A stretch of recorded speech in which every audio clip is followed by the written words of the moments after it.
Welcome back. Last week I interviewed the Daily Wire's Ben Shapiro on the crisis in Israel. His powerful emotional analysis made headlines around the world. 5 million people have watched that interview so far, a measure of the enormous emotion and division this conflict has awoken. Well, among those viewers was Mohammed Hijab, the controversial pro-Palestine influencer with nearly 1 million YouTube subscribers of his own. Here's what he had to say about him. Do you think Piers Morgan, on fair grounds, would try and speak to me about an issue like this? Or Ben Shapiro, when they know what I'm going to come with? Absolutely not. Don't pretend you don't know who I am. You've been watching my videos. You know what I'm about. Your silence is deafening. And your cowardice is apparent. Well, Mohammed Hijab joins me now. Mohammed, thank you very much for coming in. I hadn't actually watched your videos. I have now. I've watched a few of them. I'm aware you've got a massive following. You've got nearly 1 million YouTube subscribers. You're an influential person.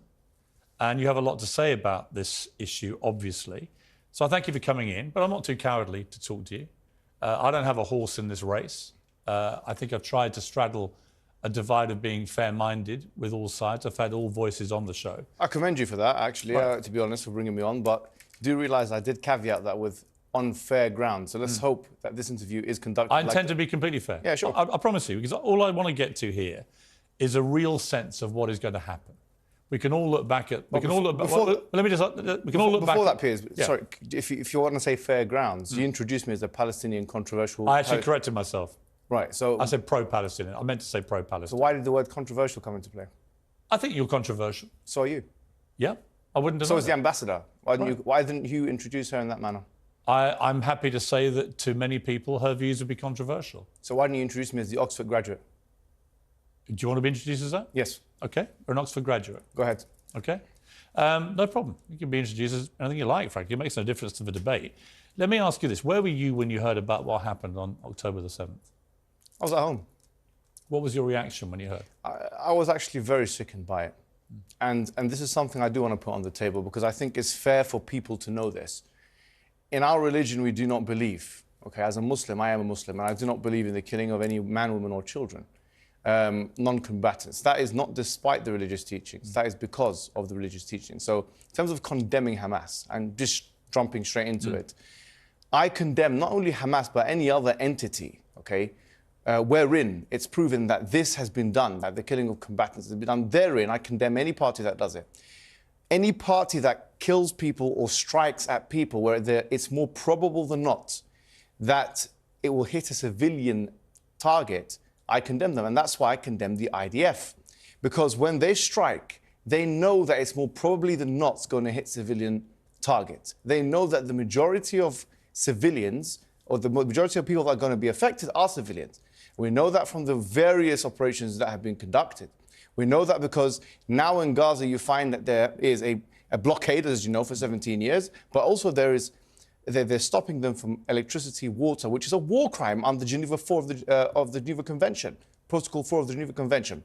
So this is something I'm surprised you didn't actually mention to the ambassador. But I did mention it. You didn't say it's a war crime. Well, I think it's an arguable point whether it's a war crime. OK, let me ask you now then. They are saying, Israel, at the moment, Israel is adamant they are not breaching war crimes, right? It will be determined. But if we could, well, it will be determined whether that's the case. No, sorry. What is it? That's incorrect. Mohammed, let me make a point to you back on that.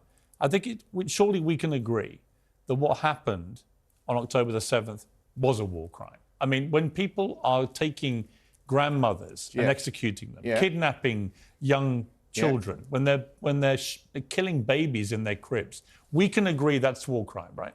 OK, babies... Can we? Surely, of course, 100%. Right. But babies in the crib, sorry, what's the evidence for that? You don't believe that happened? Sorry, CNN, the White House, Sky News, which you work for, all say... I don't work for Sky News. Well, your thing... I did work at CNN. I saw one reporter who retracted it because she wasn't sure about the source. It's unconfirmed by the White House. But then the Daily Telegraph and the Jerusalem Post and other sources then did publish pictures CNN, which indisputably show babies have been killed. No, it showed one baby who's been charred, and that picture has been put up on Twitter and has been refuted by many people saying that it's actually AI. That's completely untrue. That is true. What's your source? What's your source? There's been a thorough investigation into the claim that was put up there by some rogue person on Twitter that it was AI. It has been completely disproven. OK, let me ask you a question. That picture, which was published on the Telegraph, is a genuine, legitimate picture. What is your source? Are you seriously arguing that babies weren't killed? No, I didn't say that. Well, what are you saying? I'm saying, give me a source. Yeah. You know full well you've been fired from the Daily Mirror for fake images. So you know full well about the I didn't accept they were faked. Exactly. The UK government did. Yeah, they did. So Because the UK government, just to be clear, Sure. had waged, in my view, an illegal war in Iraq. So you're allowed to go against the government, hang on. and I'm not allowed to go against the Israeli government? Of course you're allowed to. So tell me now, what's the source? You seem to be making a lot of presumptions about me, Mohammed. Yes, because you had softball questions I was for the your editor. ambassador of No, they weren't. I put all the questions to the ambassador. I was editor of the Daily Mirror when we opposed the Iraq war on the grounds that I believed it was an illegal war. Yeah. I still believe that to this day. I think it stained this country. Fantastic. I don't think you even knew that. I did know that. Right. But that's not the point I was making. I was making the point that if you're allowed to go against a government in their classification of an image, then if you have pro-Palestinian activists who are saying, actually, we need to see a source, shouldn't they be entitled to that? The Daily Telegraph published on page 3. Should they be entitled to that, yes or no? You're talking about, the Daily Telegraph said they had independently verified the picture, Mohammed. No, excuse me. If you're saying that their verification is wrong... No, excuse me. Primary source in academia, I know you've done a journalism degree, which is, frankly, is not relevant to what we're talking about here anyway. Probably is to journalism, yeah. No, it's not to this conflict. But we academics require primary source evidence in order to make it. The Daily Telegraph said. The Daily Telegraph said they verified the picture. That's a secondary source. Fine. You may say that's secondary source. You may say that's a secondary source. Well, you may say you don't think it's genuine. I don't agree with you. But the wider point. That was my point. But I said I want a source. I just want to see the evidence. I don't know what we're arguing about here. You're not contesting that babies were killed. No, I'm saying I want to see the evidence. So why are you picking on the semantics of the veracity of one picture, which has been verified by British journalists? Why are you picking on that? British journalists are some not example an authority. that somehow this wasn't as bad as it seems. British journalists are not an academic authority. You know that full well. You've been fired from Daily Mirror for that very purpose. What I'm saying to you is this: putting this issue to the side, I think you're trying to use this as a red herring to move away from the bigger issues. What red herring? This is a red herring because already 1,023 children have been killed in Gaza. That's why. And you didn't ask the ambassador that question. I literally asked the ambassador. No, I said 3,000 people have already been killed in a week in Gaza. Well, you didn't ask her whether she even listen to my interview with the ambassador? I did listen, but excuse me. Well, don't put words in my mouth or say I didn't ask a question. Let me ask you a question. Do you condemn the killing of those children by the IDF? I tell you what I condemn. Yes or no? I'm going to answer your question honestly and truthfully. Sure. And because I've tweeted about this, right? Oh, okay. I think that what happened on October the 7th was one of the worst atrocities I have ever had to read about or watch on video. It happens every day in Palestine. No. So why do you care about that? It actually doesn't. It doesn't. It does actually. Yes. No. The Israeli forces. I've got the stats for that. Israeli forces do not go. Cast-led, Wait a minute, protective Mohammed. edge. Go and check it out. Mohammed. Israeli forces. Cast-led, protective edge. Israeli forces don't go into Gaza on one day and grab grandmothers and kill babies in their beds. Okay. And hold on. Rape and abuse women. So, rape, is there any evidence for that? It's been multiple reports in multiple mainstream media publications. Well, you're going to sit here and deny everything, No, right? no, I'm not denying anything. You are. No, I accept that some civilians have been killed. I do accept this. And I already said... You don't believe any of the reports that women were raped? No, I didn't say that. I said that it's still to be do you verified. think they were raped? No, I don't know. It's like the Russell Brand thing. You said you don't know. You need to see the evidence. So why do you apply two different standards? Okay, so it's been reported... When it's Israel, we know they're raped. When it's Russell Brand, you don't know because you're friend. No, it's been reported by legitimate news sources. When it's Israel, you know they're raped. But when it's Russell Brand, you don't know. Them. When it's Russell Brand, you don't know if they're raped. There's no comparison between Russell Brand and what's happened It's the same thing. It's a rape allegation. Why are you stuttering? I'm not stuttering.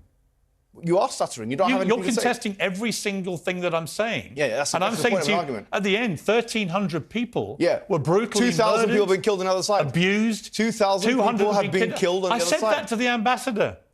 Okay, but do you condemn that, yes or no? I don't think... So you refuse to condemn? No. You do refuse to condemn? Why are you putting words in my mouth? Because you're not condemning it, are you? What do you want me to condemn?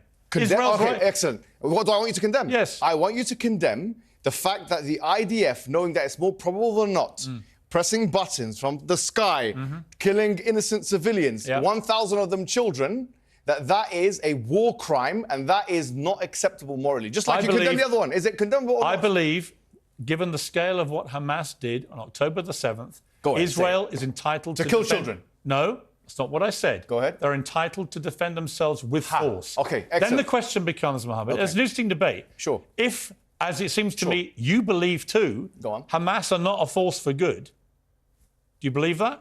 Well, I think that anybody who kills children and those elements of Hamas who are killing children... Right, so we can agree. So we agree. So my point is, if Israel's purpose is to rid the world of Hamas after the atrocity of October the 7th, How do they do that, given that Hamas embeds itself in civilian areas in the way that it does? Everyone knows that in Gaza. Okay. How do they do that Excellent. in the surgically clean way that you seem to think they should be doing? Okay, can I say... How do you not kill civilians? Beautiful. I don't like any civilian death. Do you mind if I answer the question? I don't endorse any civilian death. Well, no. Do you don't condemn it, though. Hang on. Yeah. No, and here's why. Because I support Israel's right to defend itself. Beautiful. Now, can I say something? No, one more point. So then you can reply. Sure. But the question then becomes, what is proportionate? Okay. What is a proportionate response? Okay. I don't have the answer. Excellent. Because I don't know what a proportionate response to 1,300 murders is. When 260 young people at a music festival, most of them peace-loving people enjoying themselves at a festival, when they get slaughtered by people paragliding in with machine guns, I don't know what the proportionate response is. Piers, let me respond to you. So can you tell me? You've spoken for about 2 minutes. You didn't do that with the ambassador. By the way, I'm just showing you're saying fair, but you're not being fair. I've said okay, what I want to say. So let me paint a picture. I will be fair. Sure. I'm genuinely interested in what you have to say. All right, excellent. You're from Irish descent. We know that there was an IRA in Belfast and so on. Okay, so let me ask you a question now. If there was IRA in Belfast and they were occupying council properties and so on, and then we have a plane of RAF going to destroy that council property, destroy all of Belfast, flatten it, as one representative said, Gottlieb. The IDF said that. One of the IDF members said that we will flatten it completely. That's what we want to do. We don't care about accuracy, he said. We care about damage. That's what he said. You didn't question her about that. But anyway, if the RAF were to then go into Belfast and flatten, as the IDF and these guys want to do, if they want to flatten Belfast with all the white people, I'm going to use the term white, all the white people, council estates living in there, with the excuse that we're doing it because it's proportionate defense to the terrorists. What would you say about that? Here's what I would say to you. Is that acceptable or unacceptable? Here's what I would say to you. Yeah. The IRA committed a series of atrocities over numerous decades. They targeted, in their eyes, military and political targets. They usually gave some form of warning, not always. Okay. They were terrorists. No, they were terrorists. Sure. They never, ever went out one day and committed the barbaric slaughter of 1,300... Irrelevant. No. If they did. I'm sorry, it's not irrelevant. If they did. No, Mohammed. If they did. Here's why it's not irrelevant. Okay. They never did. But if they did, would you accept the RAF to flatten Belfast? By the way, there were outrages committed by the loyalist paramilitaries too. My question is, here's my point. If they did, would you think it's acceptable They or never not? came close to committing an outrage on that scale. If they did, is it acceptable to flatten Belfast? They never went in and kidnapped grandmothers or killed babies in cribs. If they did, is it acceptable or not? They believe they were fighting for better or worse, and I believe for worse, and that's why I'm glad peace was found. They believe they were fighting political and military targets. I'm trying to bring it closer to home to you. You're trying to compare apples and oranges. No, I'm not. Yes, you are. It's you that's doing that. The only comparison that I would say that we saw from October the 7th and what Hamas did is with ISIS. Excuse me. It's the only comparison. Do you mind if I... Let me ask you a question. A Palestinian... And ISIS were taken out, by the way, with planes... Me. No, here's my... You didn't do this with the ambassador. I'm going to finish You did this with Ben Shapiro, which you gave the show to him. No, hang on. I'm giving you plenty of time. No, you're not. I'm giving you plenty. You asked about the analogy of a plane flying over and targeting... But you didn't answer my question. But that did happen, Mohammed, with ISIS. Would you accept Belfast to be flattened or not? Yes or no? Wait a minute. It never happened, so the like for like isn't relevant. It's a hypothesis. It's hypothetical. It's not. I don't do hypotheticals. You don't do hypotheticals? No, let's deal with reality. OK, let's deal with reality. Mohammed, let me finish. Then you can answer. So you don't answer the question? No. Here's the reality. The British public can see this. Here's the reality, right? British public can see this. Yeah, they can see it. Yeah, go on. They listen to the debate. Keep going. Right? For what it's worth, I think it's a good debate to have. Right? These are questions many people on the pro-Palestinian side are having. I get it, right? But you're trying to compare what happened on October the 7th with the IRA. No, I'm not. I used a hypothetical wait a minute, Mohammed. question. I'm comparing it to ISIS. And the way that the world in the end dealt with ISIS actually was to use airstrikes. And many civilians were killed. There's a huge difference many innocent people died. They're not. You don't understand it because you have no idea of the religious... What's the difference between what happened on October the 7th and ISIS? The difference between the Palestinian resistance is the following, OK? Any kind of thing which has Palestinian resistance attached to it, and ISIS, which is a brand of tekfirism, OK, is that ISIS is just one of many brands of tekfirism. which you don't know what it is, which is a kind of excommunication type heresiological Islamic sect. Okay, so if there's It's nihilistic mass murder. That's all they care about. Listen, I know what you're saying, but I'm saying something else. You agree with me, don't you? I do, but of course I do, but you're not understanding what I'm saying, so I'm trying to break it down. I am understanding what you're saying. What I'm saying is that anything... And I'm not anti-Palestinian, by the way. Sure, please, but... Over the many years, if you bothered to check what I said about it, I have always tried to shine a light on the plight of the Palestinians. Allow me to speak, please, because you're just talking over me. The difference between the two are the following, right? Even if we assume that the killing of combatants in most definitions of terrorism is something which brings someone to be a terrorist, okay? I would say that if that is the case, then the state of Israel breaks that threshold and meets that condition. Because why is Israel not a state terrorist? If their highest officials are admitting that we want damage and not accuracy. Answer me this question. Why is the state of Israel, who are illegally occupying Gaza and the West Bank according to international law, and even the ICJ said that, okay, which is, as you know, an organ of the UN, all right? So this is international law.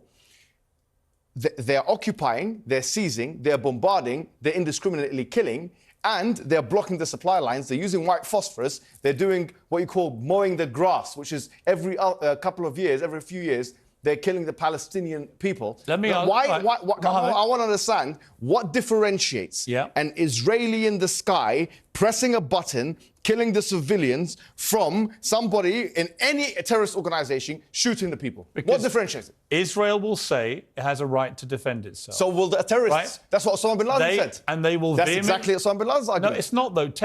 Yes, Hamas, it is. I read his fatwas. Hamas aren't defending themselves. Bin Laden wasn't defending himself. Define defense. Bin Laden was trying to kill as many of the enemy as possible. Let me ask you a question. How could it be that an occupier is defending itself in the first place? The notion that Israel is defending itself is as absurd as the notion that the rapist is defending itself from the victim. Because Israel is the occupier. You haven't asked me. Hold on. Excuse me, let me finish. Just let me finish. An occupier by international law definition means that they are already in an offensive posture. If they're in an offensive posture, if someone brings you to Piers Morgan, grabs you by the thing, throws you into your bathroom, you're in your bathroom, you're screaming and they're eating food, having a good time. One day you come out of your bathroom, you try and fight one of them, who's defending who from who? Mohammed, How can you self-defend when you're occupying? Answer me this question. Let me speak now. No, but answer the question. Let me speak. Answer the question first. Fine, I'm going to speak. Yeah. Let me answer. Yeah. I believe that Israel's made a number of bad choices. That's not answering my question. Wait, I'm telling you what I think. You're not answering my question. Telling you what I think. Sure, go ahead. Okay? I don't think Israel's been perfect at all, right? You said they had the moral high ground. I think a lot of the decisions Israel's taken are wrong. I think Benjamin Netanyahu, by the way, his attempts to usurp the power of the Supreme Court this year in Israel has been a complete disaster. Do you condemn them from killing civilians or not? I do not. I will defend them this week. Yes or no? Wait. Yes or no? I will defend them this week in defending themselves against one of the worst terror attacks ever. So you can kill civilians for that?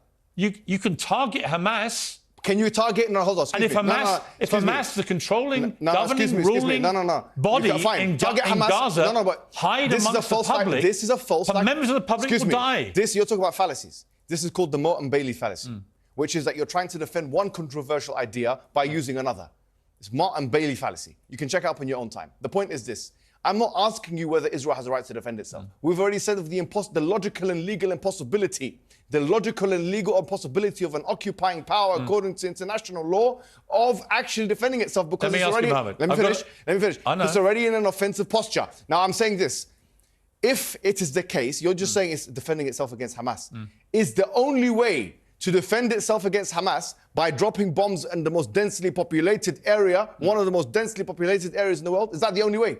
It's a false dichotomy. You're creating a false dichotomy. They could do surgery. They can do insurrection. They can go in and they can target We're going to take Hamas. a short break. I'm going to keep you here. I want to finish this. I want to give you the time. I think it's an important debate, an important conversation. Sure. But you have to answer my questions. I will. We'll come back. Yeah, but actually you have to answer mine. It's my show, actually. I can answer you. For the record, you can ask me as many questions as you want, but I'll tell you what I think. I've answered all your questions. We're going to take a short break. We're going to come back and we're going to finish with a few more minutes, OK? Welcome back to Piers Morgan Says, well, Mohammed Hijab is still with me. Mohammed, we've had a lively debate. I knew it would be a lively debate. This is a very important issue. It's a very It's a passionate issue. People on both sides. If I tweet about anything, doesn't matter what I say. One side, if I'm even remotely sympathetic to them, the other side, poor abuse and vice versa and so on. Let's try and cut through it all and get to what happens here. How do we find peace in the Middle East? I've been covering Israel-Palestine since I've been a journalist, 3 decades. And it seems to me we're as far away now as we've ever been. How do you think we get to a place of peace? You'll be surprised. Look, even Hamas, some 4 or 5 years ago, they even agreed to the 1967 lines, the borders.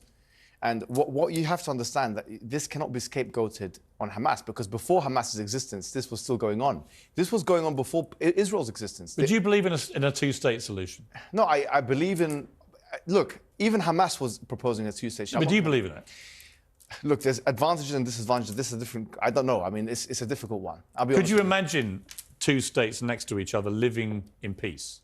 Palestine, Israel. Look, it's a possibility. I mean, as I say, even Hamas was saying that that's a possibility. I mean, this was 4 years ago. But what I want to bring to your attention is that nothing can happen if the international body or the UN becomes a toothless agency. In 2018 to 19, when actually 221 people were killed on a peaceful protest in Gaza. It was called the Great March of Gaza. 220 people died. Hamas didn't shoot a bullet. No rocket was launched, yeah? So 220 people died, and this is even mentioned by the UN and these kind of agencies. They tried to bring it up, the Palestinian Authority, they tried to bring this up to what we call the ICJ, which is part of the UN, okay? What happened is the Donald Trump administration, they threatened to freeze the assets of the ICJ, which tells you the following. What are the Palestinian people to do? Because the fact of the matter is, if they try and bring it up... Let me ask you... let me finish the point. Let me finish the point. If they try and bring it up... We're running out of time. That's why I'm jumping in. But if they try and bring it up to international law, it's thwarted. I do think international law matters. Sure. I just don't believe that any peace can be achieved with Hamas in charge. Do you? Before Hamas... Now, after what happened last weekend. Forget about last weekend. Last weekend is... Can't forget about last weekend. No, it's not. Before last weekend, before Hamas in 1987, this was still going on. But not on this scale. And worse. No, it wasn't as bad as this. What are you talking about? What happened on October 7th that shows ignorance of history. Was the single worst assault on a populace since 9/11. It was. Yom Kippur War was 2,600 people died, by the way. 1973. That's false. In one day? In one day, I don't know, about 600 people died in one day. Mohammed, I've got to leave it there. We've run out of time. I gave you more time than I planned to. I hope you appreciate that. Thank you. And I appreciate you coming in. Thanks.